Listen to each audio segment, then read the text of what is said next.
We are back at 7:40, and right now 14 state attorneys general, are suing TikTok, alleging that it's hurting young people's mental health.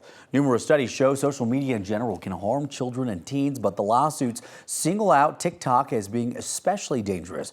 They argue its endless scrolling content is addictive, and they say challenge videos on the platform can encourage risky behavior, and late-night push notifications can also disrupt sleep.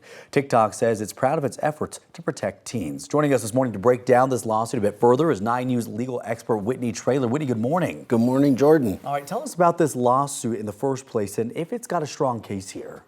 Well, it's going to be tough because the issue that you have to prove here is, does this social media app create mental health issues? And there's so many other things going on with young people these days that it's hard to say, yes, this specific app, this social media is doing it. But that's what these attorneys general are looking into. They started an investigation in 2022, and they made a number of findings that it was contributing, and that TikTok knew that it was contributing to these mental health issues. So they're suing essentially to stop some of those practices by TikTok. Let's get more specific about that. Yeah. All of these states who are suing, what are they hoping to get out of this lawsuit? Right, so they're looking for injunctive relief and money penalties, legal remedies. So on the injunctive side, they want, what they've targeted is that TikTok has this hyper-personalized algorithm. So that essentially means that they can really target what you want to watch.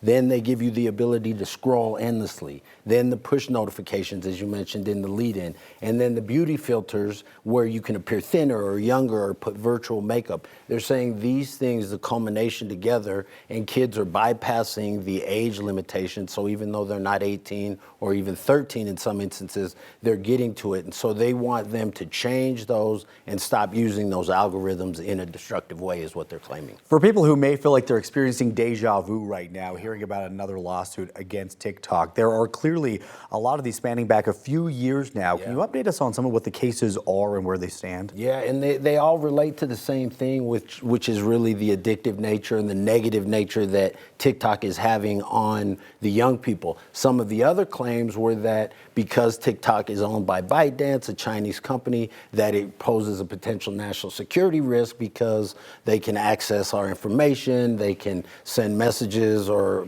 send a pro-Chinese message through the videos. So there were a number of different bans. President Trump, at the time he was in, President Biden, they both had these executive orders where there were certain restrictions on TikTok. So right now, there's a ban that's supposed to go into effect on January 19th if TikTok is not sold from ByteDance, so if an American company doesn't buy it. So that's all going to be appealed and everything else, but that's scheduled for January 19th. What is TikTok's defense in all of this?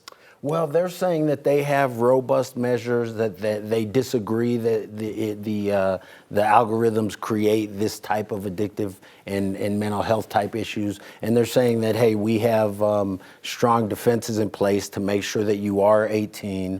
They proactively remove suspected underage users. They have default screen time limits. So they're saying that they're doing everything they can. I think they have an uphill battle, but the reality is I think you can reasonably and objectively, with the empirical evidence, show that there is some correlation between TikTok and these mental health, for sure. But are you going to be able to hit that standard in court to prove it, by a preponderance of the evidence that yes, and you can convince a jury of that? So we'll have to see. Most likely it will settle, and that will make sense because then all the parties, a settlement is voluntary, so they can come up with some maybe actual reasonable measures that will help, and TikTok can keep operating. So we'll see. All right, we'll be paying close attention to all of this. Whitney, thank you very much. We appreciate your expertise. All right, good to be here.